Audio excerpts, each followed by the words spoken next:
to the 2019 Kill Devil Hills Mayoral and Commissioner Candidate Forum. Sponsored by the League of Women, sponsored by the League of Women Voters of Dare County.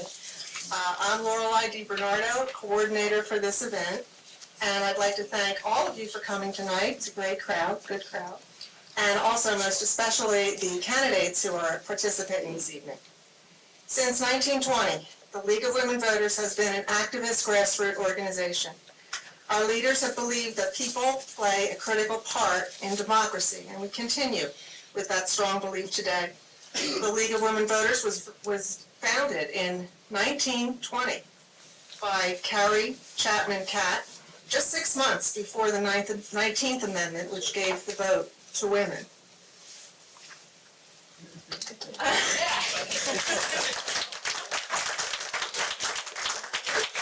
And we're very proud of continuing the tradition of empowering our candidates, bringing candidates and voters together in our forums. We in Dare County will be celebrating the League's 100th anniversary all this year with a series of events, including lectures, movies, panel discussions, so stay tuned for additional details about our plans for that, because it's a big year for the League, as well as women's suffrage. I will now introduce the moderator for tonight's event. It's League of Women Voter member, Paul Scholar.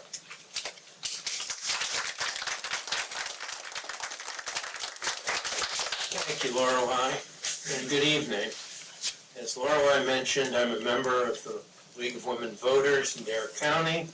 And I live in Southern Shores. I want to begin tonight by recognizing all of the work that Lorelei DiBernardo has put in, not only as coordinator for this individual event, but for all 6 of the forums over the last week. The last one will be tomorrow in Manteo, and she's really done a tremendous job, and I want to thank her. The League is a nonprofit, nonpartisan political organization. It encourages informed and active participation in all levels of government, works to increase our understanding of major public policy issues, and it influences public policy through education and advocacy. The League maintains a nonpartisan policy, neither endorses nor opposes any political party or candidate. The League participates in the Positive Campaign Project and has requested that each of the candidates take the Code of Campaign Ethics Pledge, which can be found on the League's website. We prohibit campaigning or campaign literature in the forum room. Also, don't get yourself shamed with these, please. Turn your cell phones off. It's really very distracting to candidates who are working hard to provide answers to your questions. It's rather distracting, so please turn them down. League members participating in tonight's forum are Tony DiBernardo, right behind me, that's why I can't see. Judy Lotus. They are both greeters, and they will be also collecting cards from the audience should you have a question as the forum goes along. We have question reviewers who review the questions for clarity, but more importantly for duplication or inappropriate content. And they are Nancy Brindelli and Susan Merrill and Andrea Scullard. Our timekeeper, Sunny Shea, is in the front row where she plays a very important role. We encourage discussion. We ask that it be respectful. If you think of a question during the forum, just raise your hand and one of the greeters will come and collect it and get it into the queue for questions for our candidates. Candidates present tonight are, for the position of mayor, Ann Patera and Ben Spruill. Ron Wright was initially listed as a candidate, but it's our understanding that he has withdrawn from the campaign, and so we will not hear from him tonight. The commissioner's race, we have Dylan Hykins, Ivy Ingram, Skip Jones, and B.J. McAvoy. There is one mayoral seat up for election, and there are currently two candidates. There are 2 commissioner seats and 4 candidates. Just a little bit of housekeeping. Format for the forum. Each candidate will have 2 minutes for an opening statement. Timekeeper will signal when the candidate has 30 seconds left, and the timekeeper will stand. You want to avoid standing, getting funny standing, because she'll glare you down. But the timekeeper will stand if the candidate breaks the time barrier. Candidates will, after opening statements, respond to questions from you in the audience. Voters are asked to submit written questions, legibly written, and signed with the town of residence. League reviewers will review the questions for clarity, for relevance, and to avoid duplication. This is a procedure we believe affords the greatest variety of subjects and allows us to cover a lot of material in a relatively short period of time. Questioners will be asked to step to the podium and read their question as written without further comment. The questioner will then return to the seat, and the moderator will continue to preside, and we will call on each of the candidates to respond to that question, if it's a question that applies to all of them. The League advocates strongly positive campaign practices, and we reserve the right to omit any question that is viewed as a personal attack or that's unrelated to campaign issues.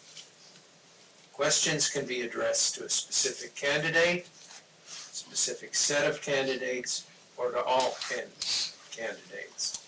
2 minutes is allotted for responses. Again, the timer will signal 30 seconds and stand if the candidate breaks that time barrier. Opportunities will not be extended to those who initially pass on an answer. Finally, each candidate will have a closing statement. Before we started this evening, I asked the 2 candidates for mayor to draw numbers to establish an order for their opening statements, which we will do first. I then asked the 4 candidates for commissioner to draw lots, and we have an order for the opening candidate, for the opening statements. At the end of the evening, we will reverse that order. That is, closing statements will come from the person who was last in the draw, and so on. So we're going to begin the questions with the opening statement from the candidates, those statements drawn earlier, and we will first call on the mayoral candidates. Ben Spruill is first. Thank you, Paul. Can y'all hear me? Check. How about now? Everybody all right? Even better the other way. Oh, I'll just yell. I have a loud voice. I can do that. Thank you all for coming out. You are the most important 1% because you're the 1% that's in the room. Here in Kill Devil Hills, we have 5,500 or so voters, and you represent the 1% that matters the most. The opinion leaders, the ones that care about your town the most. I thank you for being here. I thank the League of Women Voters and everybody here who helped put on the event. Thank you for everybody for coming out. I want to just start by saying that I'm very excited about the future of our town, Kill Devil Hills. I've lived here over 20 years, raised my kids here, and I've seen the growth and the challenges over that time period. I've started a business here, grown a business here, and I'm very proud to live here. My story goes something like this. Followers in the military, moved around a lot as a kid, came here on vacation when I was about 10 years old, never forgot. So in college, came down to wait tables like so many people, and then never really moved on to the city like I might have thought I would have, and decided to start my own business in my 20s. Ran that business for about 20 years, grew it to a pretty good size, employed a lot of people, and learned a lot about the town. Also became more involved. As you might know, served on the planning board for 12 years. I was president of the Restaurant Association for 10 years when I owned a restaurant. We grew the Taste of the Beach, which I'm sure you're all fond of, from a small event to a huge event that's 4 days long and a big economic engine in the spring of every year. I also represented the restaurant industry on the Visitors Bureau board, yes. But you can learn all that stuff on my website and on Facebook. I'm sure that I'm really happy to see folks that I know, particularly in the back row back there. And if you don't know me already and you find me on Facebook, you'll find that we have a lot of people in common, a lot of friends in common. And I hope to learn more about you and work together to make this town even better than it already is. I'm Ann Patera, and I love where I live. My family began vacationing here in the early 70s, and we have owned property in the town of Kill Devil Hills since 1987. As a taxpayer in KDH for over 32 years, I've seen the town grow and change over that period of time and watched many mayors and commissioners come and go. Some of the decisions they made we agreed with, some others not so much. But we have always been engaged and aware of the developments within the town. I'm not a newcomer. We built our home here in 2005 and joined our church here in the same year. I have always had a passion for good government, and I believe strongly that public service is a calling. Communities are a reflection of the people who live in them and the degree to which those people give of their time, energy, and talent in caring for the community. I've dedicated myself to that philosophy all my life. I've been a Cub Scout den mother, Little League volunteer, and a member of a county mental health board. I've served on the state board for community colleges and on the board of visitors of my alma mater, Virginia Commonwealth University, where I was also the vice rector. In recent years, I've been a regular volunteer at the Beach Food Pantry and served on the College of the Albemarle's Task Force for the improvement of the Manteo campus at the request of the chairman of the Dare County Board of Commissioners. I am also currently the chairman of the COA Scholarship Committee, working with COA on awarding scholarships to Dare County High School graduates. My career has included work in both the private and public sectors. My public service included leading a $350 million state enterprise agency, being a member of a governor's cabinet, and served on the leadership team for the Department of Homeland Security. I believe I am the most qualified candidate on the ballot, and I know I am the candidate who will spend whatever time and energy is needed to make this town the best on the Outer Banks.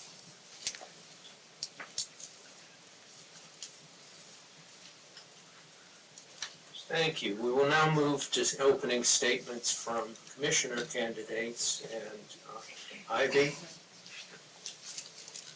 Good evening. Can you hear? I'd like to thank you all for taking time out of your schedules to be here tonight. I know that schedules are busy, and for you all to prioritize this means a lot, I know, to all of us, and I really appreciate it. Thank you to the League of Women Voters for hosting the forum and giving our citizens this great opportunity. My name is Ivy Ingram. I live at 1002 Swan Street, and I've lived here since 2001. My husband and I are raising our two daughters here in 10th and 4th grade. I'm a mom, a teacher, a wife, and a longtime volunteer. I run a preschool and an after-school in here in town. You might see me with my little 10 ducklings following behind me because I frequent a lot of the parks in town. And I've done this for a long time. I have students in college now who ride by the house and yell out the window, "Hi, Miss Ivy." My volunteerism has driven me to protect our coast from the threat of offshore drilling for the last 14 years. That work has taught me to work with local elected officials and state representatives across party lines to accomplish the goal of protecting our coast. I've served on town committees. I've served on elementary school PTO boards. I've served on Dare County boards to bring more childcare to the area. I volunteered since the day I moved here. My desire to serve on this board comes from a love of this town. I think the current board has made great progress over the last 8 years, and I would like to see that continue. I'm a citizen, not a politician, and I see my role as serving the people who live, work, and recreate, and making it the very best it can be for future generations. Thank you. Skip. Well, excuse me. Hello, everyone. I appreciate you coming out for this important meeting to get to know the candidates tonight. Bear with me. I made a few notes because I knew I'd be nervous. Many of you in the audience know me because I've lived here for a very long time. I've seen the changes, some not so great, but others that have made life easier and better for us all. I've been involved in many boards and committees in Killable Hills and Dare County for quite some time. I believe this gives me the knowledge and experience to be a responsible board member. A couple of my first goals were completing the Bay Drive multi-use path and the sidewalks on the bypass, which I felt were extremely necessary for the safety of our citizens and the visitors every summer, all the kids that come down.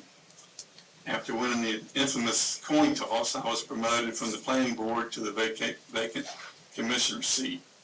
I believe that I've been an asset to the board, and I ask that you help me retain this position. I believe I've answered every phone call and email that I've received, and I try to be a good conduit between the residents and the town. Basically, I've had a great life in Killable Hills, and I would like to continue the opportunity to pay it back a little. Thank you. BJ. Yes, thank you, Paul, and thank you to the League of Women Voters for this opportunity to address the issues of our town tonight. I am pleased to be here and ask for your vote as commissioner starting October 16th, and I want to introduce myself. I am BJ McAvoy. I live on Bay Drive here in Killable Hills with my wife, Casey, and my 3 young children, 12, 10, and 8 years old. And I am an attorney with the McAvoy Law Firm, which operated here for roughly 8 years in town, Killable Hills. I served on this town's bomb track committee. My family and I participate in community events, and I've coached youth sports in Dare County voluntarily, on a volunteer basis, continuously for the last 7 years. Most importantly, as an attorney in town for the past 15 years, I've worked with both leaders of Dare County and the citizens of Killable Hills. And as an attorney, and hopefully your commissioner, I will always have an open door to listen to people's issues and work tirelessly to get those issues resolved. I've always enjoyed working on real problems with real people to reach a solution. And I am passionate about everything I do, and I will use my skill set to zealously advocate for the people of Killable Hills within the town and within the county. I know how to ask the tough questions. I know how to be a leader and to challenge issues and get results. I always value compromise. I believe in transparency, and I believe that's extremely important in government, and I vow to always report my findings back to the people of the town. I believe I have the temperament and the right attitude to work with the mayors and the commissioners on the board and do what's best for the town citizens, for their children and their grandchildren. At the same time, valuing the property owners and the rights of the property owners. Oh, sorry. Well, in closing, I just want to say I wish to help continue the progress of Mayor Davies, Commissioner Hogan, that they've made in the past 8 years. Thank you. Told you she's tough. Sorry. I wasn't looking up. Dylan. Good evening. Thank you to the citizens of Killable Hills and to the League of Women's Voters for having us here tonight. My name is Dylan Hykins, yes, with the T in front of it, and I come here tonight to ask you for your vote. Emily and I, my wife and employer, purchased a home in KDH in 2017 after some years in Kitty Hawk. Together, well, mostly her with some help from me, we operate Nag's Head Hammocks, a chain of casual furniture stores manufactured right here in the great state of North Carolina.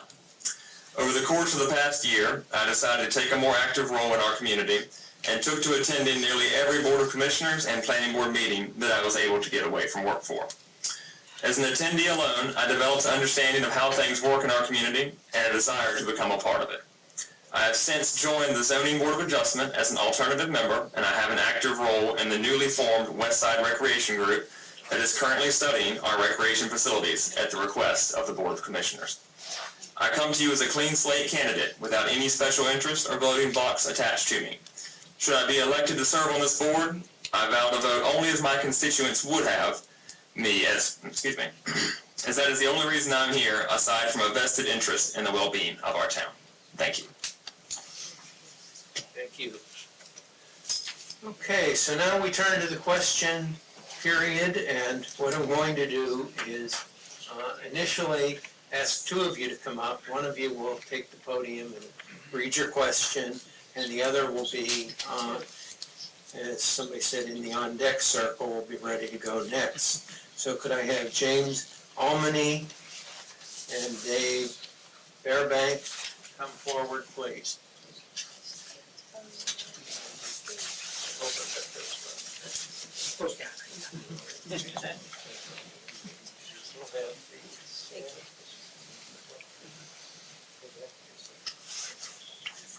I feel like we're going to go over some of the same stuff we just talked about. My question is, in the last 2 years, what has been your involvement in the town of KDH that you feel has impacted the community as a whole? And that's for everyone.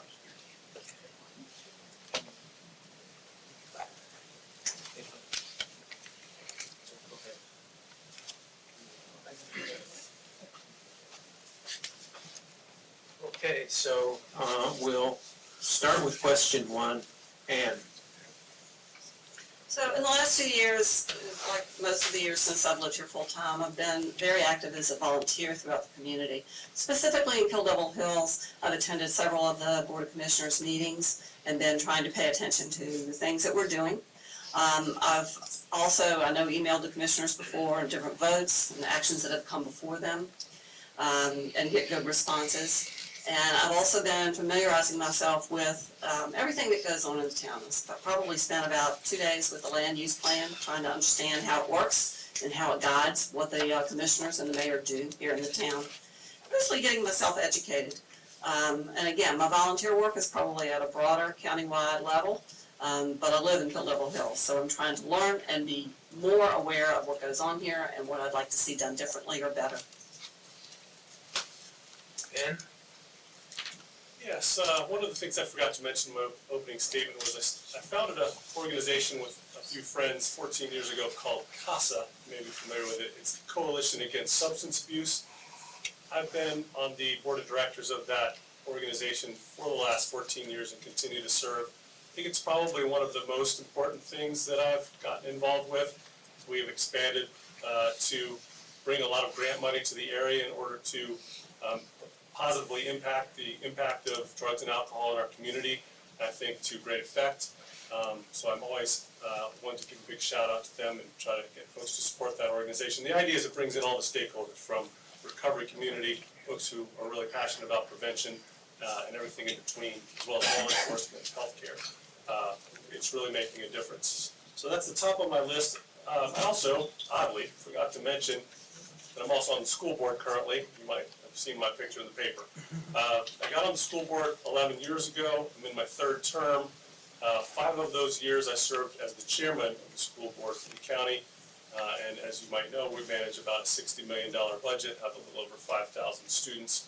And our schools are some of the best in the nation. Our high schools are known to be in the top 5% of all high schools.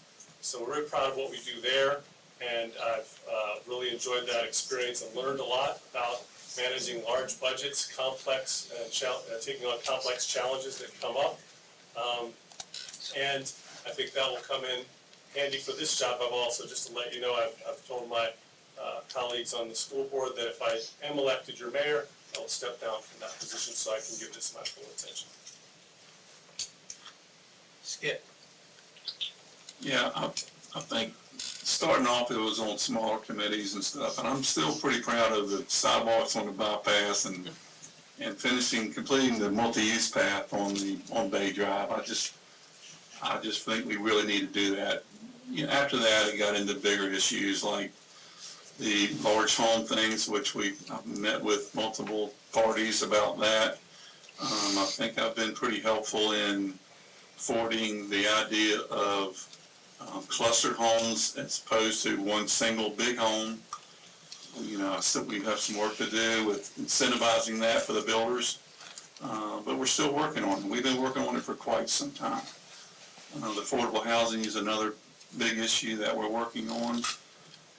But I've also worked with the flood map issue, with the builders and the planning department. So there's quite a few things that I'm proud of, but I still go back to the sidewalks and the Bay Drive issue. But anyway, we've got some good ideas for hopefully some more fun stuff in the future, as in addition to these couple large issues that we have. Thank you. Thank you. Dylan? With regards to the last 2 years, up until just about tonight, I was not a politician, but rather an observer to them. I choose to attend every Board of Commissioners meeting that I'm able to, even the more tedious budget meetings. I'll be the first to say that nothing clears the gallery in this meeting room faster than Mrs. Diaz announcing we are about to begin working on the budget. If the people do not choose me to represent them this November, I will continue to serve on the Zoning Board of Adjustment and the West Side Recreation Group so long as they will have me, and I will continue to come to Commissioners and Planning Board meetings as much as I can. And speaking of, the West Side Recreation Group just made a recommendation to the Board of Commissioners to proceed with some great renovations at Hayman Park. Thank you. BJ? Thank you. In, as far as town involvement, I'm most proud of my time serving on the Vom Track Committee. We had a grand opening of the disc golf course this year, and that was a recommendation to the board from our committee, and it was probably one of the best community events I've seen in some time, in that people from all over the town came out to come together to use this site, obviously, and bring the community of Kill Devil Hills together. So I'm very proud of that. This golf course, I feel people come from all over to use it, and also it brings the town together. I have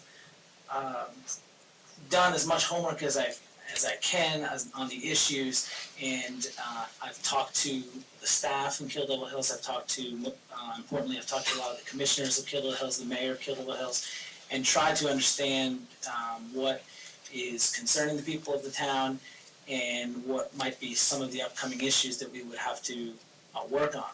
So I've done what I can to understand the issues that people have, and I've reached out to citizens who have come to these meetings and voiced their concerns.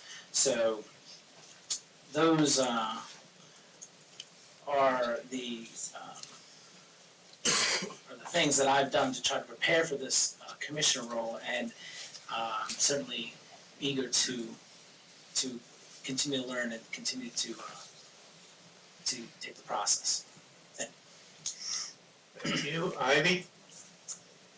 Over the last couple of years, most of my time I felt was best spent doing work with the Surfrider Foundation.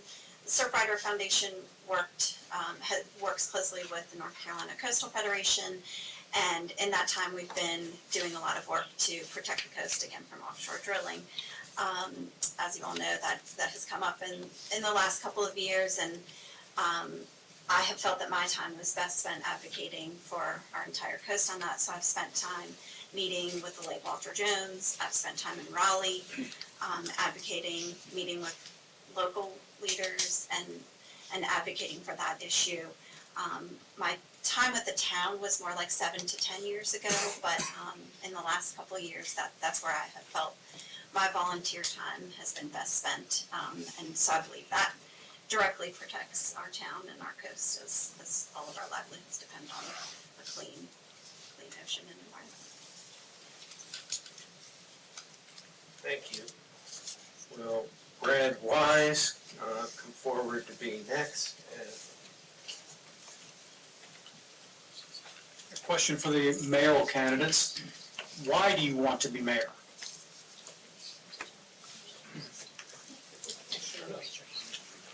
Jump ahead there. You know, I started off telling you my backstory there, that I grew up on a whole bunch of different Army bases.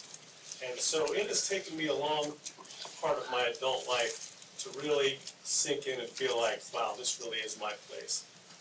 It occurred to me recently that when I came here in the 80s, after college, there were half as many people in Kill Devil Hills as there are now. Half as many year-round residents and half as many year-round homes. So we've really come a long way. If you go back a little further, when I was born in the 60s, there were only 250 residents in Kill Devil Hills. So even though when I came here, I felt like I might have been an outsider, a come here, that I needed to have my grandmother born here to really, be a real Outer Banker. I now realize that, at this point in my life, I look down at my resume and realize this is the right time. This is my opportunity to give back to the community in a way that I haven't before. I've obviously given back in a bunch of different ways, but this is right here at home. I live a couple blocks over this way. I'm extremely happy and excited to be living in this small town. I've been filling my head with podcasts like Strong Towns and other places where mayors get together and talk about great ideas. And I'm thrilled at the opportunity to build coalitions and bring people together so that we can really be proud of our town even more than we already are.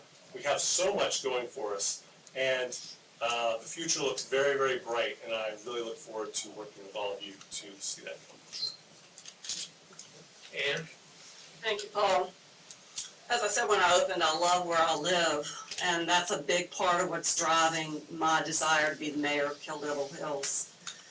I have spent a lot of my lifetime helping other people, good, qualified, dedicated public servants, get elected to public office, most of them at the local level. And one of the things that I observed over that time was that most of those individuals that came to serve on a county board of commissioners or as a town mayor also had young families and a demanding career, and they were given, a couple of evenings a week and some time on Sunday reading books and binders of information getting ready for a meeting. And it always seemed to me almost tragic that you couldn't find someone that had a lot of time on their hands and a lot of experience to give to the task at hand. I've worked for elected officials at all levels of government. I understand how they work together to get things done. I have a tremendous passion for good government, and I believe the best opportunity to have truly good government is here at the local level where you are closest to the people, and you know your neighbors, and you know the citizens, and you know what they're interested in and what they're about, and what their concerns are. So I want to give back all of that accumulated experience that I've gotten over the years. Now that I'm no longer employed full-time, I can give full-time to this job. I can dedicate myself to give whatever hours are necessary to get the job done and to get it done well.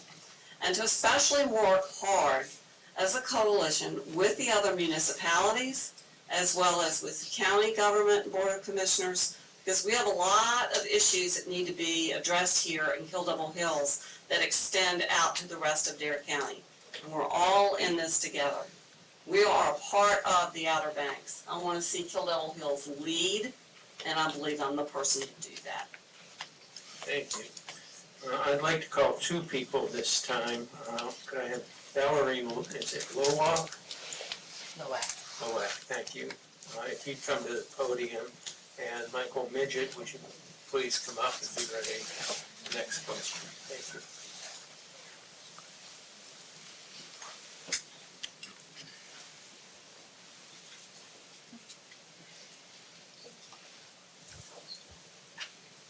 Hi, how y'all doing?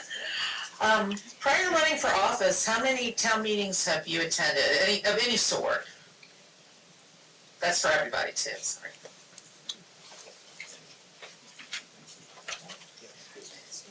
Okay, You're up. you're up, yeah. Okay, our first response, we're trying to make sure that nobody is always first or always last or always stuck in the middle. So the first response to that question will come from Skip Jones. I don't think I can count them, to be honest with you. It's probably close, I don't know, 10 years worth or something like that. I'm not sure, 5, 10, as many as I could. But I think it is important. Thank you for asking me. Anyway, I don't, it's probably hundreds. I don't really know, to be honest with you. Thank you. And Ivy. Trying to do math in my head, I'm thinking 15, 16 years I've been involved in some way with the town, so I'm guessing probably 30, maybe 35 meetings. Thank you. Ben. That is a tough piece of math. We're talking about just the town of Killable Hills or any town meeting? I've attended a lot of meetings in other towns as well. Certainly being on the planning board for 11 years, there's 180 or 200 meetings there, and probably another 50 or so meetings outside of that for various issues that came up. But I could be shooting under on that one, I'm not sure. BJ. Well, in the 15 years, unfortunately, I probably only have attended about a dozen meetings over the course of my living here for the 15 years. I have taken advantage of viewing a lot of them online, and I do appreciate that transparency that was created under the with the commissioners in the last few years, and in preparation, of course, I've really watched all of the ones from this past year. But and then of course I've served on the committee, which entailed about a dozen more meetings on the bomb track committee that I served on for the town. Yeah, and Ann. Yeah, again, a great question, but a hard piece of math to do. I came to town commission meetings even before we lived here full-time. And like others have said, I've read the minutes. I always go online and read the minutes. And even before you did that, we had the Coastal Times delivered to our house in Virginia for years so that I could keep up with what was going on down here. I'm an engaged citizen. I like to know what's going on. Dylan. To the point of the other candidates, that is a great question. A lot of math to answer. I've been going to consistently to meetings for a little over a year, so I would say probably, and I've missed 2, I believe, so I'd say 15 ballpark, I suppose, meetings I've been to. But I like to take excellent notes to everyone that I go, so that not only do we have the town's minutes, but I have my own references throughout. Thank you. Thank you.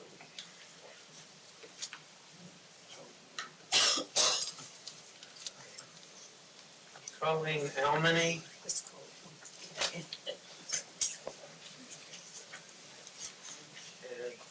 Betsy Brothers. Oh, I'm sorry, excuse me. Too many pieces of paper here. I'm okay at math, but I don't keep paper straight. It's okay.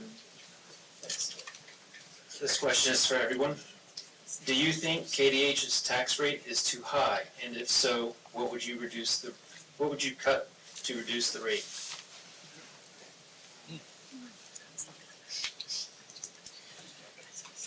Dylan, you're up first then. All right.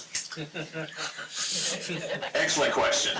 I'm not a big tax guy. I don't think anybody really is. Killable Hills is the highest tax township really on the Outer Banks. While I would like to look into possibly reducing that, I'd say maintaining it would be the safer bet. A lot of research would need to go into reducing tax without cutting important things like emergency services or anything along those lines. I think it would be quite the task of staff to look at reducing tax. The best thing to do now, I believe, would be to maintain what we have and, for God's sake, try not to raise it again. Thank you. Ben? I think that's a pretty widely held consensus in the town, and that nobody's really looking to raise the taxes. We all know that we run a fairly lean town for what we have. Our tax rate is high because of the ratio of vacation homes to year-round homes and the value of those homes, we are dealt that hand. That said, we are trying, to do a great job of protecting and serving tens of thousands, hundreds of thousands of tourists every week. So we have lifeguard service, police, fire, EMT, all sorts of things that cost money and are important to do. We don't have a lot of fat in the budget, but I'm a big fan of finding ways to do more with less, always to be efficient, but also to find things that help grow our economy and make our town more beautiful, so people want to stay here and want to spend money here and be excited about coming back here year after year, because if we float that boat, all of us rise, however that phrase is. If we help the economy, it'll help us all. So I think that's probably the best way to go when it comes to tax rates. Ann? Thank you, Paul. One of the meetings I really wanted to be present at was the one where the budget would be reviewed line by line and discussed very thoroughly. And unfortunately, I couldn't do that because the town decided to have that meeting at 8:30 on Monday morning. And I did have another commitment, and the announcement about the meeting being on May 20th at 8:30 in the morning was made on May 16th. So that was not a lot of notice to rearrange and change what I had as a conflict. And I think one of the things we definitely need to do better is give citizens more advance time and make sure things like budgets are discussed when a lot of citizens can be there and ask their questions. So I was very disturbed about that. I was not happy to see the tax go up to about 2 cents in a year where the budget went down by $500,000. But I will acknowledge that until I have time to go through it line by line, as I'm sure it was done at that Monday morning meeting, it's very tough to be able to say, here's where you could cut. But I believe in taking care of the taxpayers' money like I do mine. So that means I will be spending a lot of time as the new mayor going through that budget line by line, looking to see how our money is being spent, how long are we making our vehicles last, all the things that you have to do to make sure that you don't penalize the citizens any more than you have to, and that they agree with you, that whatever money you're taking from them, you're spending it well and spending it wisely. And at this point, I can't say that confidently, so I'm very anxious to dig into what the town is doing with taxpayer money and make sure we're doing it wisely. Thank you. Ivy? I agree with the other candidates. I think maintaining is about the best that anyone can promise at this point. I mean, we might be higher than other towns, but we also maintain a lot more than other towns do as well. We have more roads to take care of. We have more accesses, and I think those are all things that make us a wonderful town. And they bring revenue, and in turn, we should maintain those things. Skip?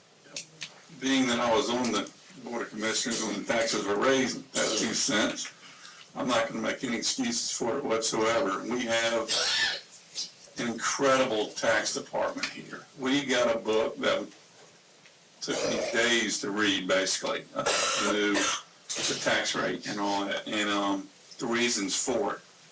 And so we looked and we couldn't find anywhere we thought would be a good idea to cut what they did. We had the fire department wanted things, we had the police department wanted things, and most of it was actually turned down. So our tax department, they know much greater amount of information than I do. And I was willing to go along with what they recommended after seeing their complete budget. Thank you. And finally, BJ?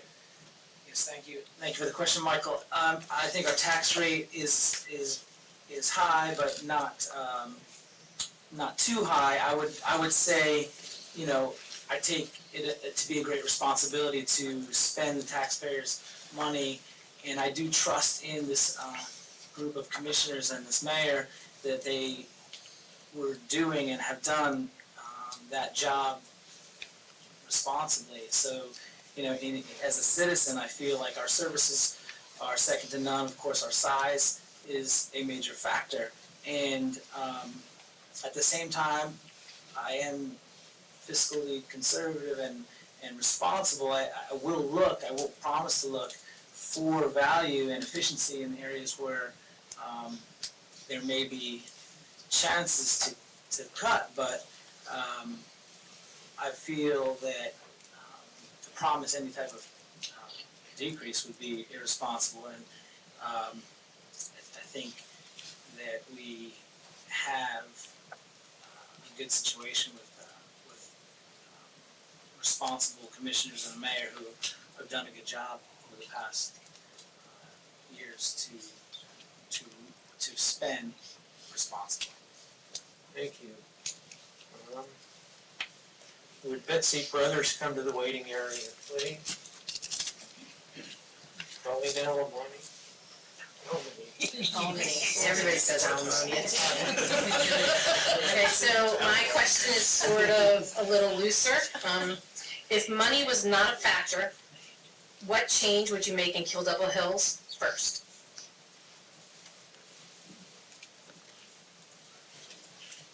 Dan?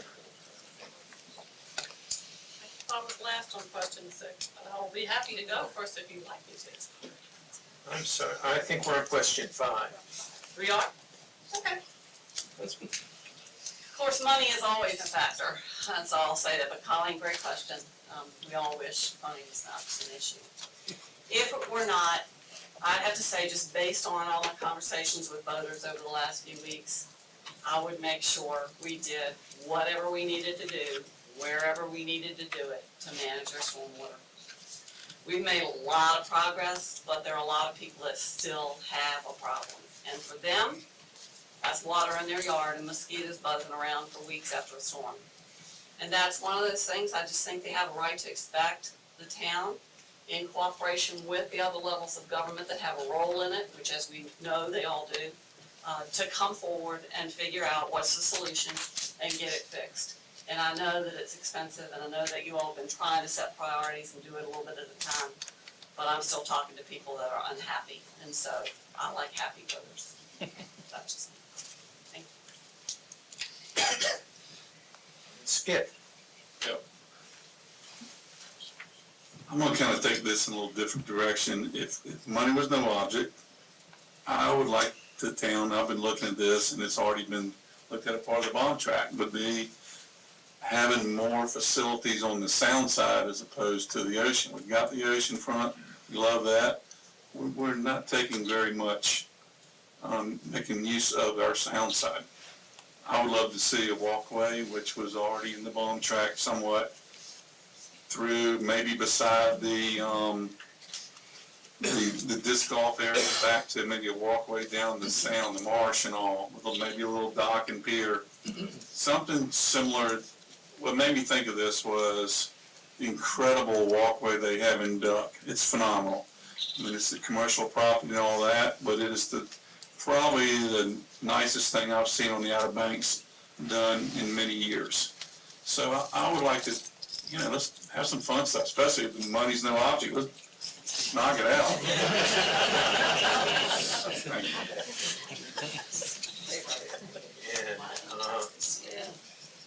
you. And, BJ?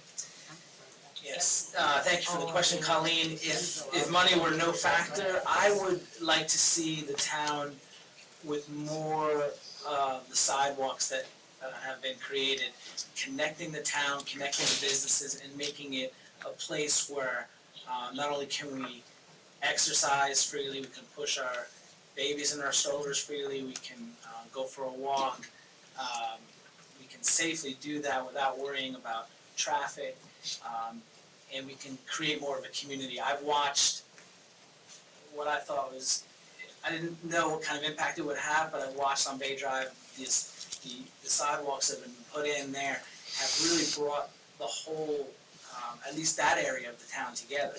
And I think it could be, other neighborhoods could be connected, and other areas would be safer, of course, which is primary, but also more enjoyable for the residents of the town to be able to talk to each other, see each other. I can't tell you how many people I see and talk to just walking on that walking path on Bay Drive. It's really something else, and I think that if we had that, our children would have the recreation, our elderly would be able to take those walks, and our businesses would profit, of course. that connection in making it that. And of course, exercise is one of my primary interests, and cycling and jogging are very important to the health of those who reside here in Kill Devil Hill. So if there was unlimited funds, I would do that. Thank you. Dan? Sometimes the best answers are the best answers. I couldn't say that better. I will say that infrastructure is the heavy lift that the town has to do, and it's a tough job every year to figure out which drainage projects to do next, because there's a long list to try to prioritize, and there's a long list of roads that need to be resurfaced, and there's a long wish list of places we'd like to be more walkable and more bikeable. To have a more walkable and bikeable community would, like you said, have those health benefits that have economic benefits to making us a more desirable destination for tourism, as well as, like you said, meeting and greeting and seeing each other on the street. It just improves the quality of life and happiness, the sort of happiness quotient that you get from those kind of investments. You know, if there was unlimited funds, I would try to figure out how you could bundle every infrastructure idea that you could think of into one project, including an entire boardwalk down the whole west side over here, so we have access to the sound just as much as we have it to the ocean, and all of our beach accesses would have beautiful showers and bathrooms, and we'd have sidewalks going everywhere we want to go, on every side street, and every kid could get to school without having to set foot on pavement. Yeah, that's a great fantasy question. I wish being mayor was fantasy like that. Dylan? I agree with all the other candidates that if money wasn't an object, we would be able to solve a lot of the town's major problems facing us. Given that it kind of is, but in a way this can be framed as such, I'd like to revisit town properties, to Skip's point, and see what we can do to improve them both in infrastructure and in events, like small food vendor festivals, art shows, pop-up shops, etc. My position on the Westside Recreation Group has shown me that there is much more we can do, and there are grants available to help us get it done in a fiscally responsible manner. It's not unlimited money, but there are grants, especially to make them accessible, to get some of these things done. That's as close as I can get in a perfect world.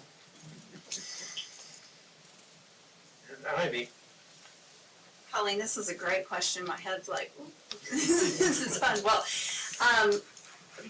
but given that money is no object, I'm gonna go really, really big. So, what I would do if money were no object is I would put filtration on every single outfall.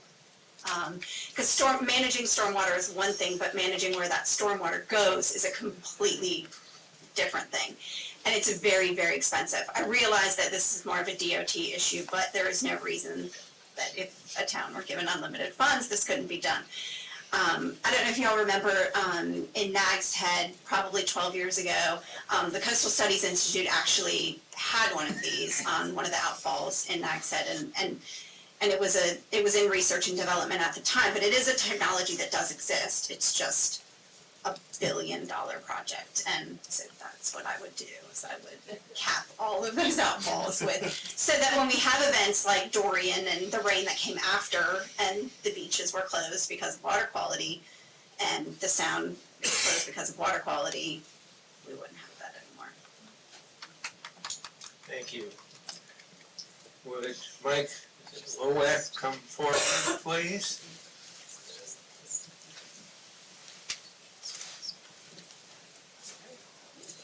Thank you very much. This would be for the mayors. As mayor, would you consider appointing an ad hoc committee to address housing needs in Kill Devil Hills?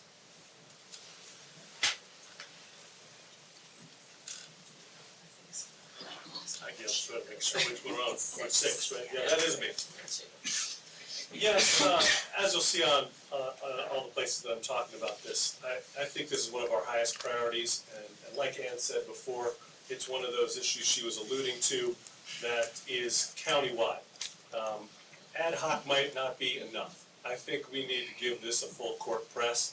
It is something that Kill Devil Hills has taken a leadership role with many, many years ago, trying to find ways to incentivize the kind of housing that we need, that's year-round, that's accessible to people that work, that support all our businesses. We've all heard the stories anecdotally and data that shows that our businesses just can't find enough employees. And our employees are saying, I want to come work for you, but I can't find a place to live.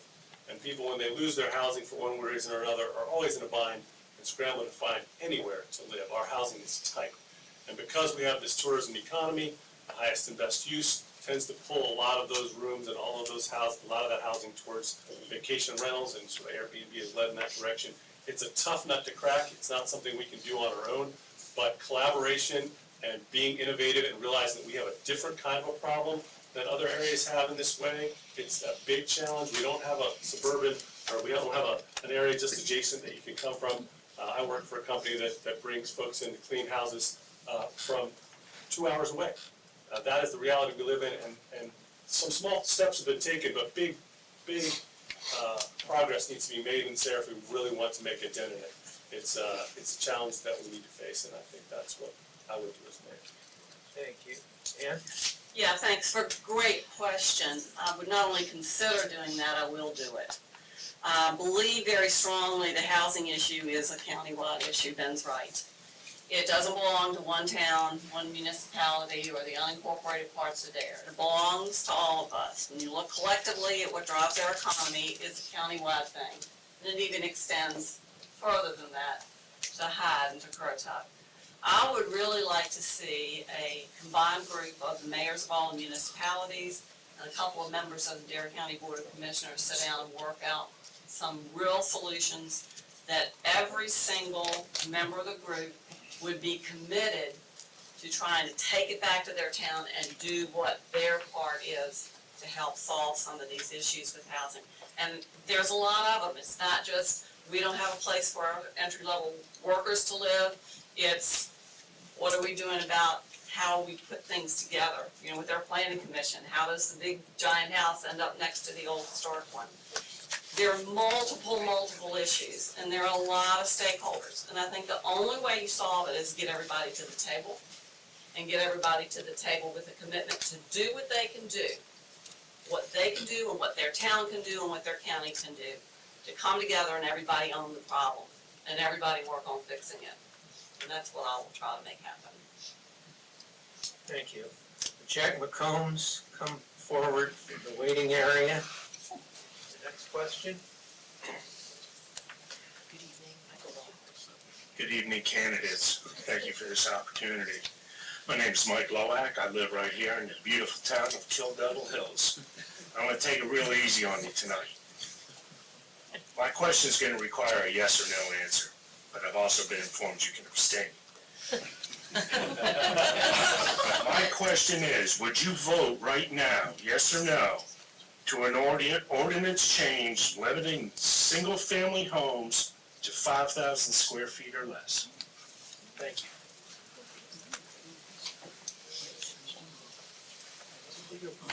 Okay, let's see, we got BJ up next. Yes or no? Well, thank you for the question, Mike. My answer would be no.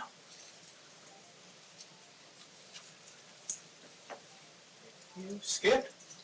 I have to say the same thing. I've done a great deal of investigation, and I don't see how it can be done at this time, 5,000 square foot. Dylan? I'm in agreement, no. Ivy? No. This one's easy. Ben? Yeah, I'll continue the trend on that one.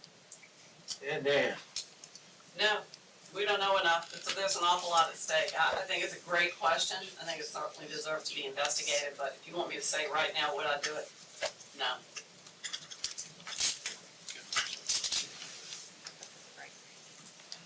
Would Amy Seiler please come forward? Hope I got close on that. You actually got it correct.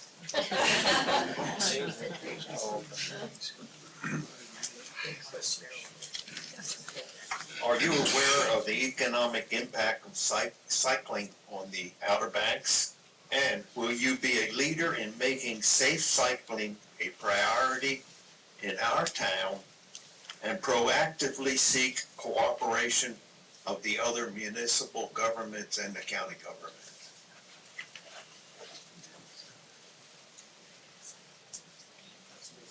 All right. Okay, looks like Ben is up next. Yes, sir, I will. Oh, he's got a hug, more important. All right, yes, I'm definitely behind cycling and definitely want to make sure that we work together with the other towns. I've worked on some groups in the past that worked on making connections so that these long rides can be put together. And I know that it's not just one kind of cycling. We've got to worry about the casual cycler as well as the guys that like to road bike. We've got the folks that like to go all the way to the far end of the state. And both of those groups of cyclists need to be respected, and the communication that the town does about safety surrounding cycling and their place in our community can always be improved. So I'm with you, sir.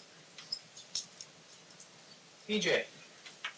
Thank you. That's near and dear to my heart, cycling. I trained for an Ironman, which is a 112-mile bike ride here in town, and had to do a lot of long bike rides, of course, mostly on the beach road. And it's not exactly the best place to cycle, the Outer Banks. I certainly would like to see more space, and sometimes you are taking your life in your hands when you cycle around here.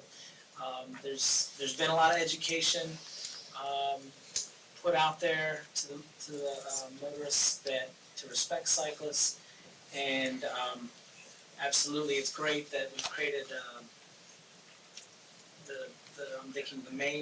main path on Bay Drive with the sidewalks that's so wide that you can cycle either a beach cruiser or a high-speed bike. Of course, high-speed bikes, there's some education needed there because high-speed bikes often should be on the road, and I've had people say, get off the road, there's a sidewalk there. Well, obviously, there's all different types of cyclists, and those cyclists are to be in the road, actually, at that high speed. So, I understand all the concerns. I've watched you state them at meetings, and, it's very true. It's somewhat dangerous on the bike path. They don't really understand the differences. I don't know if everybody understands the differences in cycling that can occur on there. Obviously, some people are cruising and some people are using a different speed. Optimally, I'd like to see all the towns connected with ability to cycle from one town to the next, to go to the store, not just for exercise purposes, but for environmental purposes. So I'm a big believer in cycling. Ivy. Jack, this is another great question and near and dear to my heart because while I don't cycle my children, I bike my children to school almost every day. And almost every day, we're bobbing and weaving with cars, and I've seen what you all have done with education and on cycling, and I think it's done a lot of good, but I think we have a lot more that we can do. And I think a couple of things I've noted, and I know this is a DOT issue, but I've talked to Meredith about this with the town, is a lot of the sidewalks on the bypass actually go out into the bypass instead of being connected. And I know there's a reason for that, but it makes it very, very dangerous for bicyclists. And I know I've been in that situation before, and it just pushes you almost right out into the bypass as it's angled. So I think there's a lot we can do still, but I love what you all have done so far with education. Skip. Yep. I think we are moving in that direction somewhat for bicycles, pedestrians, and both types of bicycles. I'm kind of a hybrid kind of guy. I got a 21 speed gear bike with fat tires. So, I can go up the back of the monument in the wintertime. But I think we are moving in that direction, but I think the communication needs to continue. I think there needs to be some patience, and I think both sides need to work on a little bit. When I'm around town, I see the guys that, we've got little stop signs for the bike paths. People generally ignore them. I know if you're on a road bike, you're not even using them. But I do see guys on road bikes that aren't paying attention to the other stop signs as well. So I think both sides of that have to do a little better communicating and have a little bit more patience with one another. Thank you. And Jack, thank you for all your work in this area. I know it's a passion for you, and I know you're a cyclist yourself. And yes, I'm very aware that it has a heavy economic impact here in the town and in the county. I'm going to focus a little bit on the safety issue. Your guys have done great work on that in that arena, but one of the things I've noticed really very obviously the last couple of years is a lot of the foreign visa holders that come in here to work in the summertime. Yeah, like, you know, their countries are really different. Their roads are different, where they ride their bikes, how they get around, and it's a real culture shock when they get here and they kind of don't know how we've established the rules of the road, what drivers are supposed to do and what bicyclists are supposed to do. And I've seen really, really dangerous things happen, and my thought every time was, oh, I bet they don't know they shouldn't do that. Like, for example, riding on the sidewalk instead of in the road. I mean, I know there are places where they do ride on the sidewalk, but generally, if it's the main thoroughfare, we're supposed to share the road. I know that. I was trained for that. I know that the bicyclist, if he's on the road with me, ought to be heading the same direction I am. I had them all this summer coming at me up the bypass, toward me in the traffic. So I think it's something the towns and the county can work with you all on to make sure that we get them in here when they first start and educate them if they're going to be riding bikes around and help them, because we all hate to see when those kinds of accidents happen and there's never, ever good outcomes. So, yeah, we'll work with you. I think it's very, very worthwhile effort. Dylan. Thank you for your question, Jack. I don't know much about cycling, but I think safety awareness here is very important. I saw a bike accident this summer right there on the beach road. I suppose the gentleman was okay, but he did not look too good at the time. It is dangerous to ride a bike here, whether you're on a beach cruiser or whether you're on a racing bike. And to Skip's point, I think with regard to the Bay Drive walkway, I think there's some signs coming to help spread some awareness and things like that. I believe, might not be official yet, but to help spread awareness of bike safety on a multi-use path. Thank you. Thank you. Would Betsy Brothers please come to the waiting area? Hello, all. Thank you very much for this opportunity to talk to you. I'm Amy Seiler. And my question is a little long-winded, so bear with me. At what point do you, and this is for all the candidates, by the way, at what point do you consider the current development in Kill Devil Hills to be too much? Especially along Bay Drive, which has come up tonight, where there are many houses for sale and yet we keep developing green space. Isn't it time to consider we are overdeveloping that area?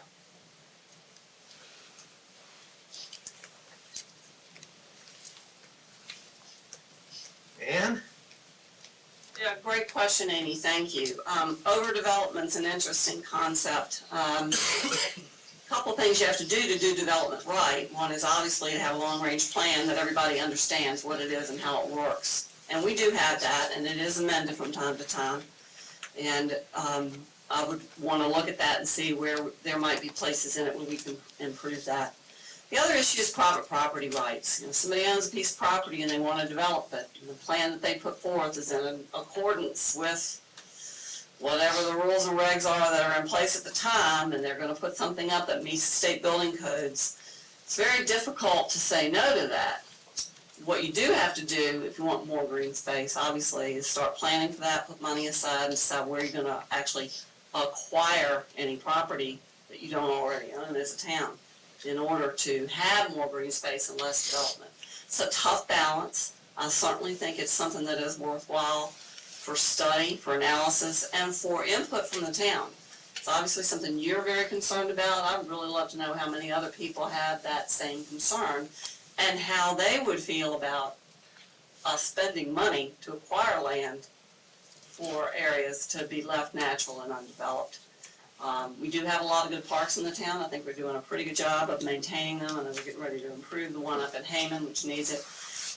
So looking at what we're already doing and then trying to figure out how much money do we want to spend to achieve a different balance is a difficult proposition, but certainly one worth the study and analysis to determine the way forward. Dylan? That's a great question. The recent survey the town conducted to see what local residents wanted to do with Hayman Park, 29.58% of respondents agreed that open green space was what they'd like to see. That's a pretty sizable chunk. To Ann's point, you still have to find some balance of personal property rights. We can't tell you really what you can and can't do with your own land. As long as you're in compliance, a lot of research would have to go into spending town resources to acquire land if we wanted to move in that motion. So I would recommend checking with research, having staff research the issue, and several public hearings to make sure we're all on the same page before moving forward. Thank you. Skip? And you know, we get blamed oftentimes for what's going on right now, but most of the regulations have been in effect before any of the current commissioners or mayor have been in office. So we take it pretty seriously. I mean, we've been working on most of these issues for 5 to 10 years, and also looking for help from the residents. We encourage everybody to come to the meetings as much as possible because we need that input. You know, a lot of the roads, I'll get comments on the planning board before being a commissioner that people didn't want those houses built on that road, that new road down by their house. Well, you know, that road's been mapped since the 50s. How do we tell them people that you can't develop your own property? I mean, I'm a pretty big property rights guy. I think we need to try to direct the development of the town in a direction that we would like to see it. We've been handcuffed a little bit by the state that tells us we can and can't do certain things. NAG said used to have a great incentive plan where if you built decks or certain attractive features on your house, they would let you go up a little bit in size. I thought it was a great idea. That's been outlawed as well. So how do we go in a direction where we can actually direct the construction? Just briefly, I mean, it does get down to 2 people buy a lot, one guy can build this, a year later, the next guy can't. You've devalued his lot by $1 million or so if it's on the oceanfront. You have to have a plan for that. So it's difficult, but we're working on it. Thank you. Ben, before you start, I'd just like to make a quick announcement, if I might. We're running out of questions, so if there are things that you really would like put on the floor, please put your hand up, and one of the folks here will pick it up, and we'll add it to what we have. But otherwise, we could have an earlier night than we anticipate. Ben? Yeah, how much development is too much development? I think that's a topic you hear around the water cooler all the time. You hear on, in cafes and on the beach, because it really has to do with the speed with which it happened. I think between 1995 and 2000, we built 5,000 vacation homes. It was a staggering level of development. Now, we've had a couple boom and bust cycles then. At this point, as a county, we're running out of undeveloped land, and pretty soon our planning efforts are going to go towards redevelopment. How do we figure what the next generation of property will look like? Because we only have 4, 5, 6% left of these lots, and they're the harder to develop lots at this point. We have those tracks, they seem pretty big, but they're not very big when you look at the whole Outer Banks. The other thing to think about is green space is that nothing's really green here without people getting involved in watering it.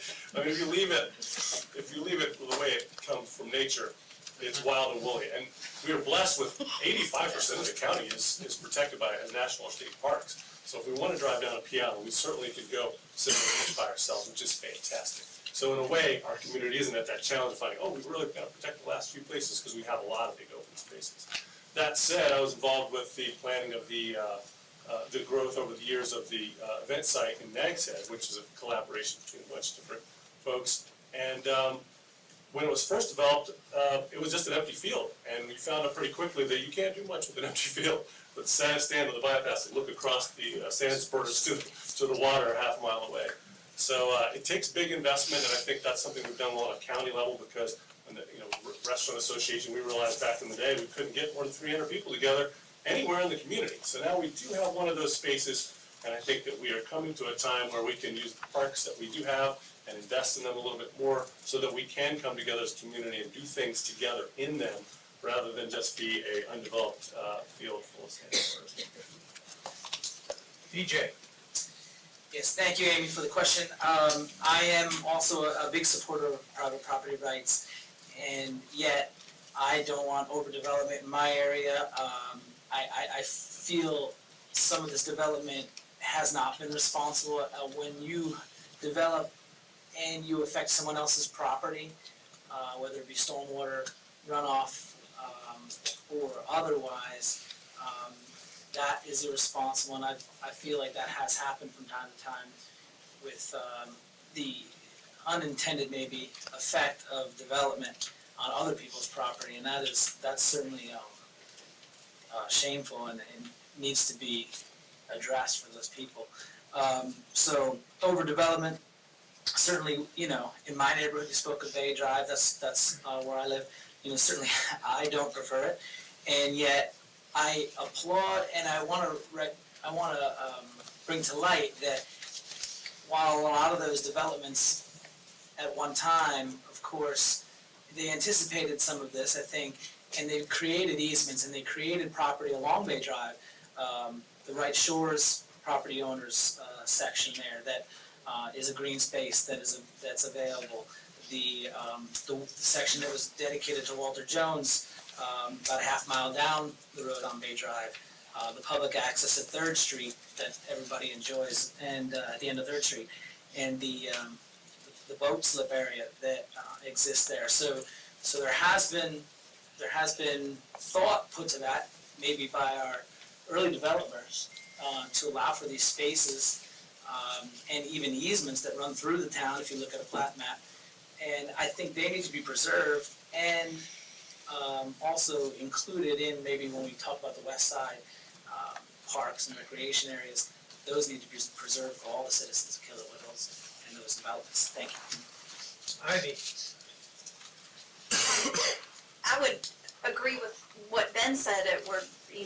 I was just meeting with the planning board this week, or with the planning staff this week, and they gave me a number. We're about 84% built out as a town, so it's kind of like stopping a train that's already gone. So I think we're probably going to be looking at redevelopment, and I would think that might be something where we could be the most impactful for down the line, years and years into the future, and doing some education and maybe, like Skip said, some give and take with, stormwater, your runoff and lot coverage and things like that.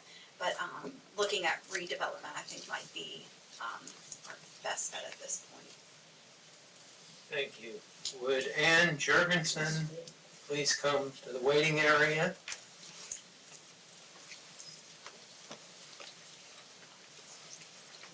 Hello, I'm Betsy Brothers. I have a cottage at 1211B South Virginia Dale Trail. This is my question. Over the next 20 years, what is your vision for smart development in KDH?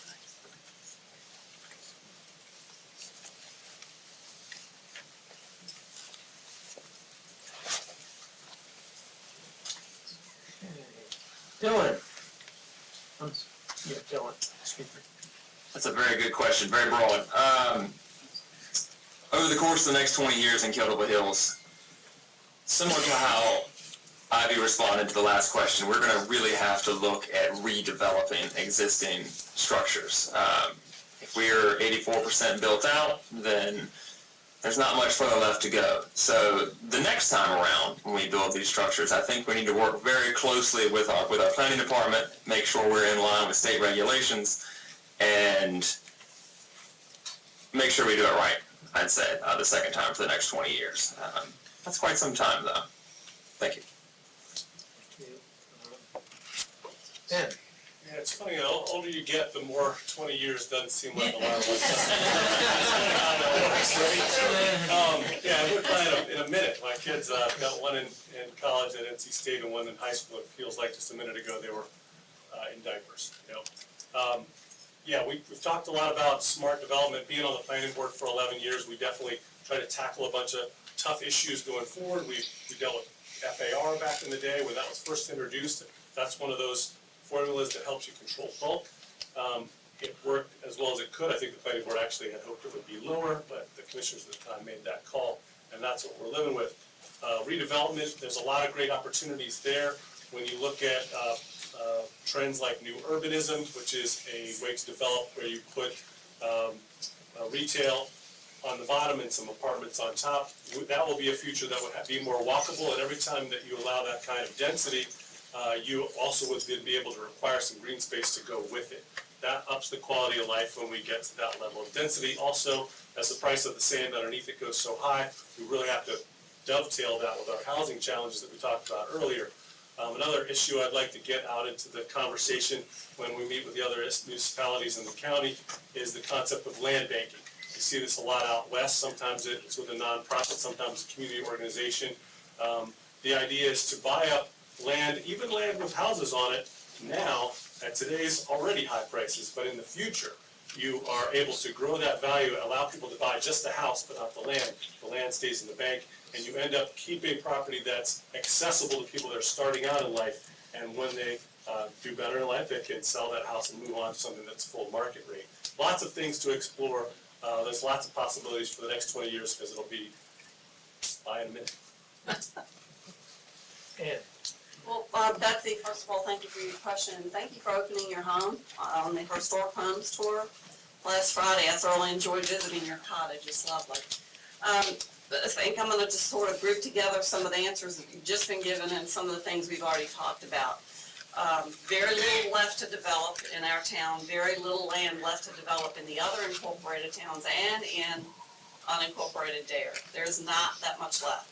So my vision would first include making sure we have a good vision for how to develop what that 15% is that's left. But it then needs to be a part of the bigger plan. What does our land use plan say now? How does it work for now, and how does it not work over the next 20 years? And I also mentioned this, I'm going to say it again, I think that we're all in this together. It's really important to me to see each of the incorporated municipalities work in conjunction with the county on issues like this. We should not be pulling at cross purposes. We should have a really clear vision that everyone shares. There's not that much land there. We do have a lot of national park space. Well, we should put our heads together and work smartly. Compare the different aspects of our land use plans in each of the municipalities as well as what Dare County is working on for the unincorporated areas, and try to create a shared vision that works for the Outer Banks overall. We know we're a resort community. We know a lot of our revenue comes from people that don't live here. We understand that. But we all understand too that we have a reason why we live here.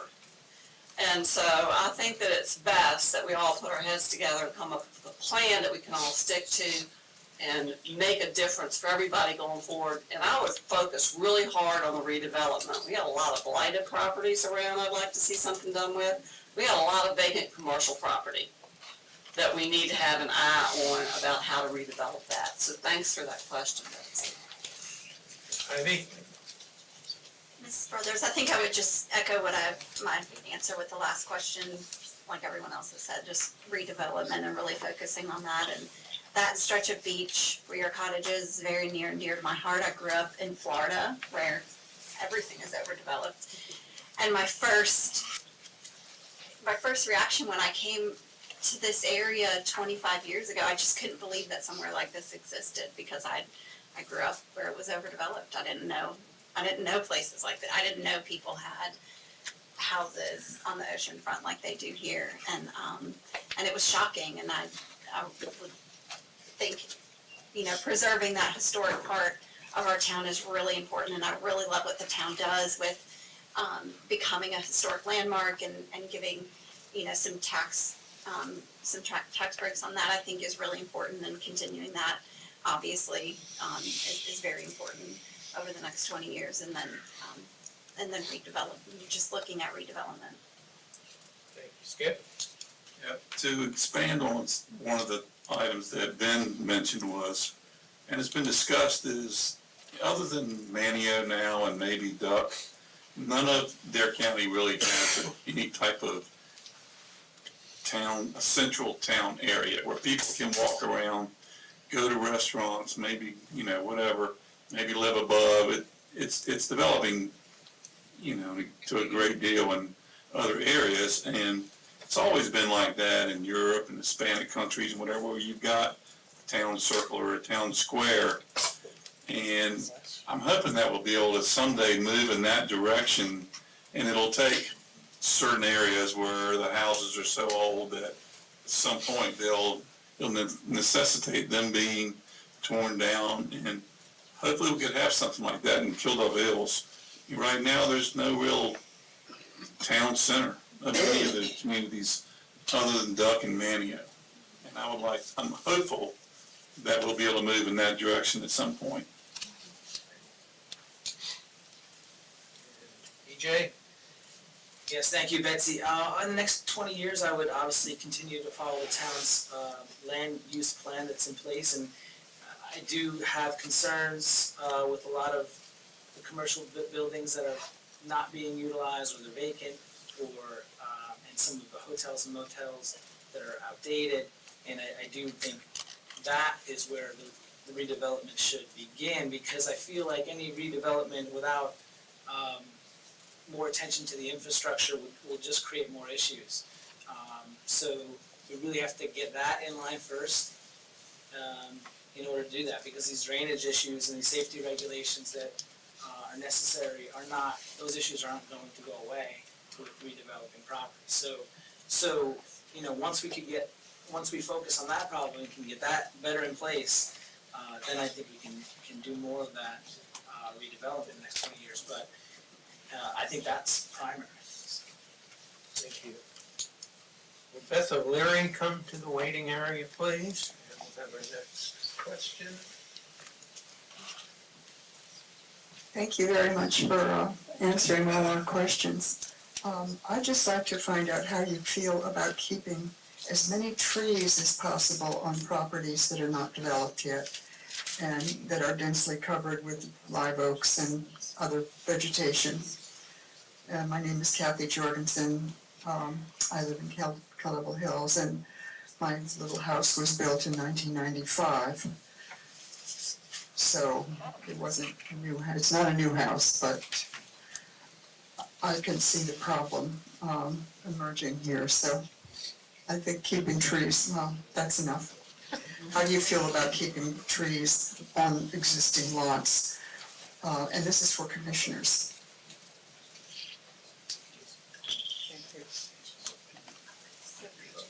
Okay, well, that's me first. EJ? Yes, I am one who certainly loves trees and my property as well. I probably have one of the largest trees on the Sound looming over my house, and yet I refuse to cut it because I like the enjoyment we get from it. But I think one of the towns, I forget which town, maybe it was Magstead, made the live oaks their town tree, I think, you know, and protected it. And I think that's, you know, I think that's a good thought. I don't like controlling people. I go back. I don't like necessarily controlling people what they can and can't cut down on their own property. But maybe some sort of incentive, just like we incentivize. If we can figure out a method of incentivizing those being protected, those live oaks are certainly impressive, and they're not coming back. So, you know, I do believe in protecting those. I do. The other tree issue I have sometimes is the trees that are sometimes, you know, overhanging the road in some of the areas in the north side of Kill Devil Hills. But and I think that needs to be looked at a little bit. They create quite dark areas, but certainly the live oaks and are impressive and should be preserved to some extent in some method. Dylan? Mrs. Jorgensen, thank you for your question. I live off of Clamshell Drive, off of Bay Drive. I have 3 live oaks on my property, and I love them. They cause me a lot of work.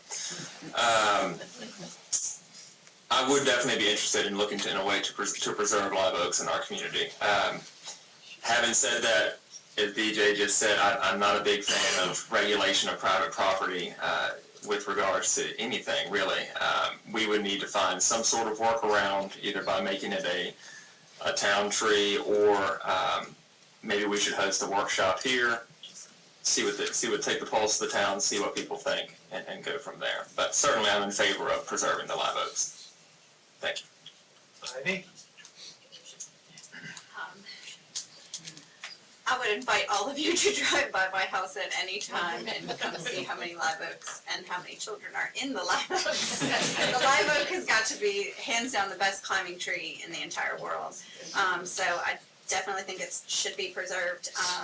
And I think what we can do for starters, to avoid some of the private property rights is education. I think if people understood how important they are, how beneficial they can be for, mitigating your water on your property. That alone, if people understood that, they might be more likely to willingly keep them. So I'm a big advocate of the live oaks. Skip? Yes. First of all, I believe there may be a proposal right now from the CAC to make the live oak the town tree or something like that. Couple sides of this. I'm a builder. I designed my entire house between 3 live oaks, and I now have so many trees shading my yard I can't grow grass. But another thing, when I go to build a house, the first thing we do is we look at the trees that are there and what can we do to preserve the best ones. On the other side of that, you've got towns like Duck and all that. If I go to build a house, I gotta put a string around every 3-inch trunk. That's quite a job if you're building a house that's got 1,000 square feet. It can be over-regulated sometimes. And another thing that people don't realize, if you look at a picture, an aerial shot of this area 30 years ago, we didn't hardly have any trees. It was all sand. We have, the amount of vegetation has increased tremendously since that time. So I don't see it's gonna be a real big problem, to be honest with you. Other than, if you've got somebody clear cutting a lot, something like that, I totally disagree with that. But generally speaking, we have a tremendous amount of trees now compared to what we had at one time. So I don't think people realize that. Anyway. Thank you. Would Martha Vaughn please come to the waiting area?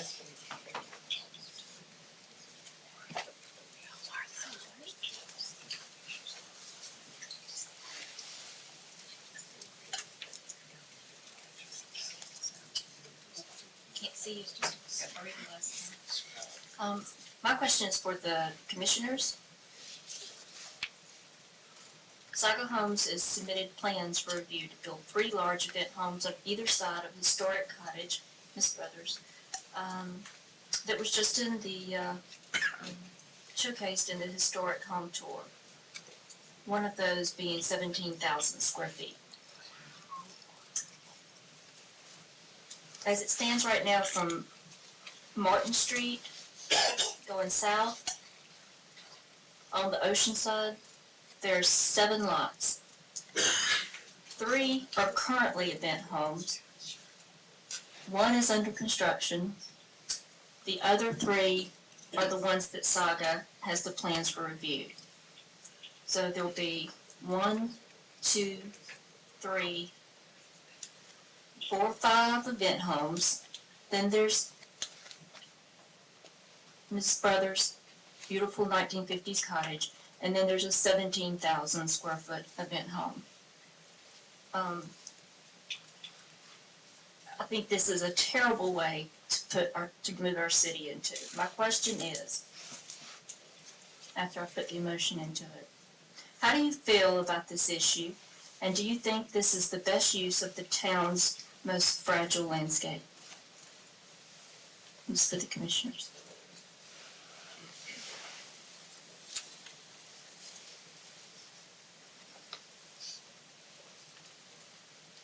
Okay, this is for the commissioners, so Ivy, you up first. Well, personally, I couldn't sympathize with this anymore. I've actually spent a lot of time over the last couple of weeks researching this. It's a really big issue. While I certainly prefer the old Nags Head style cottage over these event homes, it's a really big issue with a lot of sides to it. One of those sides being is that most of this is state mandated, which makes it really difficult for the town. I think that's a cop out. Okay, Other municipalities were doing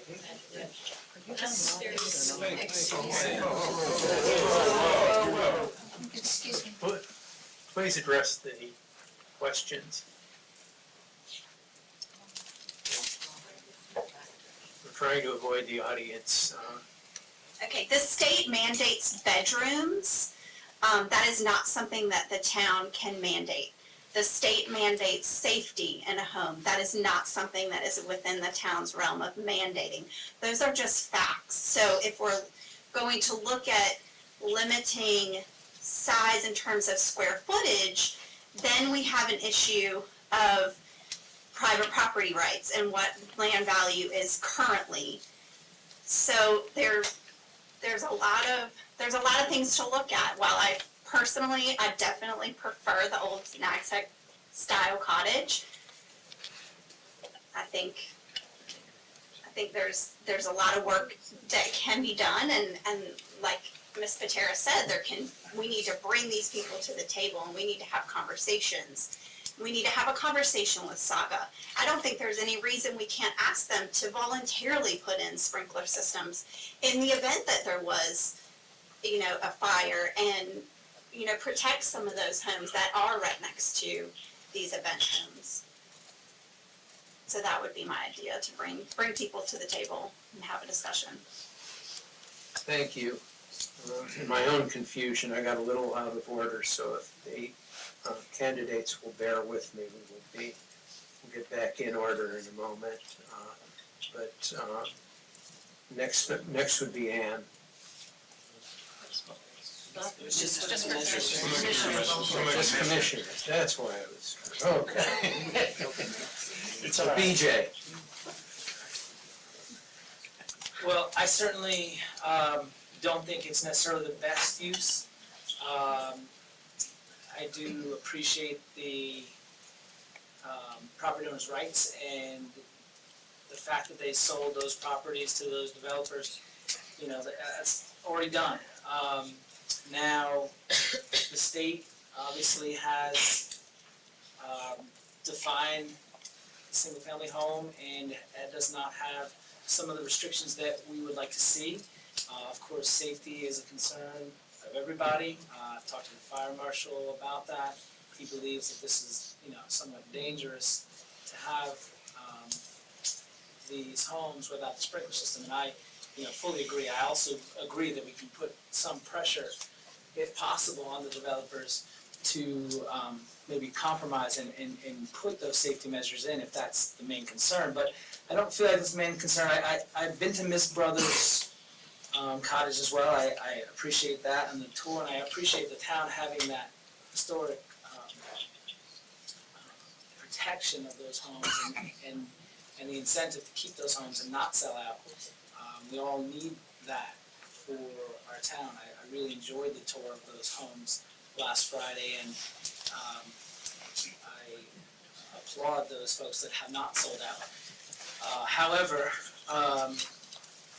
I know we cannot I'm a lawyer. I believe in the rule of law. I don't think we can do anything that will bring a lawsuit, that will, in some sort of backwards way of controlling that, would definitely bring a lawsuit. We pass an ordinance to be restrictive, it's going to invite a lawsuit. So while I don't think it's the best use, I think unfortunately that landscape has already changed years ago. Thank you. Dylan. Well, as we know, that's one of the hottest topics facing our area. I have to agree with my fellow candidates that this is all state mandated. A good friend of mine told me the other day that the state of North Carolina classifies the Biltmore Mansion as a single-family dwelling. It's kind of hard to work around that. We have to find a balance, as DJ said, that we're going to open ourselves up to major lawsuits if we set some sort of crazy regulation, and I'm quite afraid we will lose if that were to happen. As a compromise, I think this has been brought up in some commissioners' meetings recently, we should maybe look at reducing minimum lot width to allow for more cluster homes and cottage courts. I think it's currently 100 feet. Maybe we could compromise around 75 and see if, moving forward, less larger houses, more small houses. Thank you. Skip. Probably go on this for quite some time, and we actually met with the ladies with a house that's concerned for several hours the other night, and I've spoken at length with Saga. So there's two sides of this issue, and we've really been working on it for quite some time. I feel like I was one of the earlier proponents of the cottage court, or now they're called cluster homes. I think that's a great way. I think it breaks it up. It doesn't look, you don't have that big sheer wall. I designed my house after the old Nag's Head cottages. On the other thing, it's all a matter of perspective. I mean, years ago, when I first moved here, I was trying to rent one of the maize quarters of the big houses then. It was Millionaire's Row. They were huge houses compared to most of the beach boxes that were here, that were being built. I'm not saying I like the look of it, but I have a hard time devaluing someone's lot by a huge amount of money. And we will be looking at a lawsuit, there's no doubt in my mind. So we've been working at it for a while. These regulations have been in place for a long time, and we're trying to do what we have been trying to do what we can to direct it in a different direction. But you have to give the builders incentives to do something besides that. We've been hoping that at some point, backing up, the wedding industry has really pushed the event homes. I'll be brief then. I'm really at a loss to where to go now, but with the regulations have been in place for so long that now we're reacting to an issue, we're not being proactive. And I have pushed forward the idea of a third designation house, which the home builders don't like to hear about, but where it would be not commercial but not residential. So anyway, I'll discuss that more later. Thank you. Beth O'Leary, That was me. come forward, please. Okay, this one's already done, never mind. Excuse me. Just caused all the problems. We are at the point where we will be getting closing statements from the candidates, and as promised, we'll do the mayoral candidates first and reverse the order, so, Ann, your turn. Thank you, Paul, and thanks to everybody for coming out tonight and for all your fine questions. I am always excited to see citizens engaged and paying attention to what's going on. One of the things I looked at when I decided to run was voting patterns in the town. There are over 5,500 registered voters in the town of Kill Devil Hills. The most that have ever voted in a mayoral election is 931. Yeah, I said 931. So if you don't do anything else when you go to the polls, take some people with you, because I think that's embarrassing that we don't have people more engaged in choosing the leaders of their town. Again, I love where I live, and I want to make Kill Devil Hills even better than it already is. Of course, I will do everything in my power to protect our precious beaches. I'll also keep an eye on town finances. I have managed large public budgets. I know how to do it. And I will make sure that we set priorities on spending. I'll see to it that town business is conducted in the daylight. No more budget meetings at Monday morning at 8:30. That will not happen under me. It is my belief that government works best that is closest to the people. And it is my hope that the citizens of Kill Devil Hills will see me as someone that they can talk to and work with on their concerns. My intention is to do the job the way I have done everything I've done in my life. And that is carefully, conscientiously, and to the very best of my ability. I hope that I have earned some votes in the room tonight. Thank you for being here. Thank you for being here. But you can't hear me. I mentioned at the top that we're all very closely related, even if you haven't met me yet. You probably share a bunch of friends. We should probably share a bunch of friends. So please ask around. I hope that my track record in a whole slew of leadership roles here in the county and in the town over the last 20 years says something about what my fellow citizens think of my ability to lead and ability to get things done. I'm not a politician either. I'm not in it to put a feather in the hat. I just want to do what's best for the town. I think there's so much opportunity. I like a big challenge, and I like working with others, and I think that I can bring people together, both a board with some great folks that are on the board now, and whoever ends up being on the board. We've got great talent, whoever you choose. We will have a great board coming out.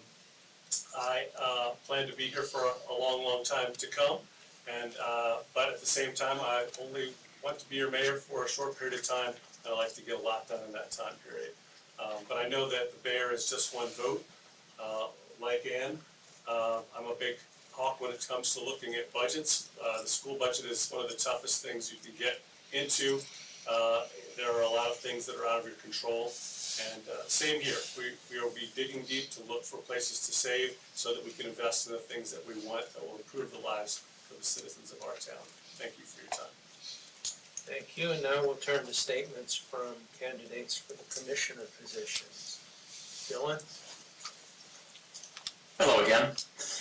A big thank you to the League of Women's Voters for putting on this event tonight, and thank you to the citizens of our town that gave up their time to be here. This is government as it is meant to be, by the people and for the people.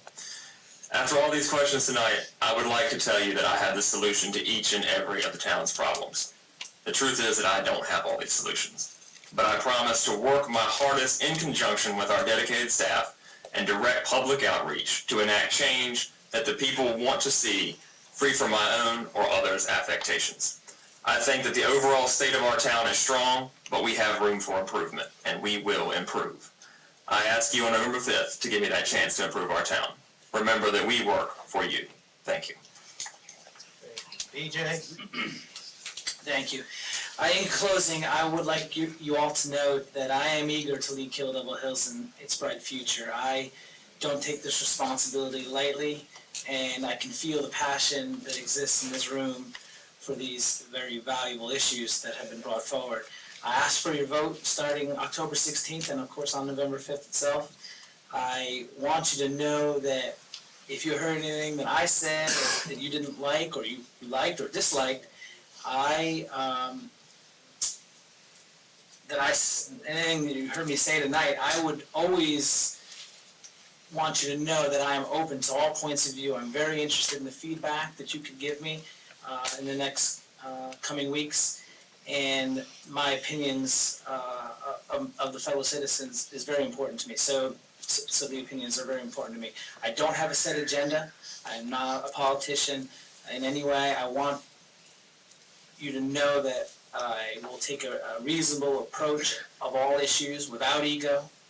I am impressed with our leadership that's currently in place, Commissioner Gray, Commissioner Winley, and if you would like to have a meeting after this session or anything you've heard, a phone call or just a yard sign, I would welcome you to sign the sign-up sheet that I'll have here after the forum, and I promise you we will sit down. I thank you all for your time and your consideration for Commissioner. Thank you. Ivy? Get that right? It's like, I don't. I'm sorry, Skip is up. Excuse me. Probably some of y'all that know me know that I feel like most issues can be resolved from good communication. My number's on my sign. If you want to talk about it, call me. If you think I've done a good job this year and will continue to do so, vote for me. Thank you. And Ivy. Thank you all so much for coming out this evening. Again, like I said earlier, I know everyone's time is so precious, and it really means a lot to me personally that you all are willing to spend a few hours of your night with us and listening to our ideas. And I would like to ask for your vote, and if you have any questions, feel free to reach out to me. Website and Facebook page, and my number's on there, my email's on there, so anytime, please reach out. I'm an open communicator, I'm open-minded, I love to talk to people and hear new ideas. And I would welcome any questions that anyone has. Thank you. Thank you. Well, I think no matter what the actual outcome of the election, that Kill Devil Hills has some outstanding choices. You all look like you belong in those seats. So please go with it. Well, this concludes the Kill Devil Hills Voter Forum. We want to thank the candidates for being here and participating, the voters for a wonderful set of questions, for their interest. Thank the town of Kill Devil Hills for the use of this facility and for videotaping the event. We'll post the video on our website, which is lwvdare.org, our YouTube page, Dare County Current TV channel broadcast dates and times are also available on the back table. Just want to say something about Vote 411. You may have seen some of the signs around. We've asked all candidates to participate in the League's online voter guide called vote411.org. This is a one-stop shop website that voters may access on their phone or on their PC. You key in your address, you can review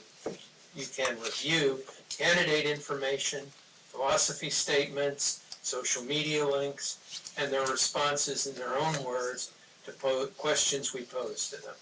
Really check it out. It's a really very nice site.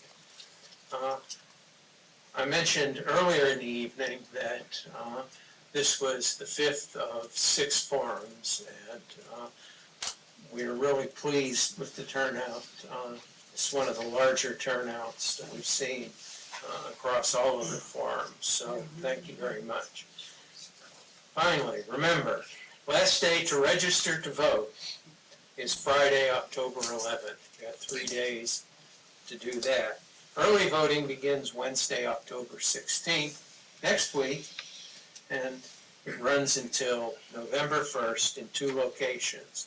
One is the Dare County Board of Elections office in Manio in the government compound, and the Kill Devil Hills Town Hall, where we are, Monday through Friday, 8 to 5 o'clock, plus Saturday, October 19th. It will be open from 8:30 to 2. Of course, mentioned earlier, Election Day is on November 5th, Tuesday. We encourage you to work with us to make democracy work. League of Women Voter applications are on the information table. Thank you for coming, putting up with some of my stumbling, but I think we learned an awful lot tonight, so thank you very much, and thank you to the candidates.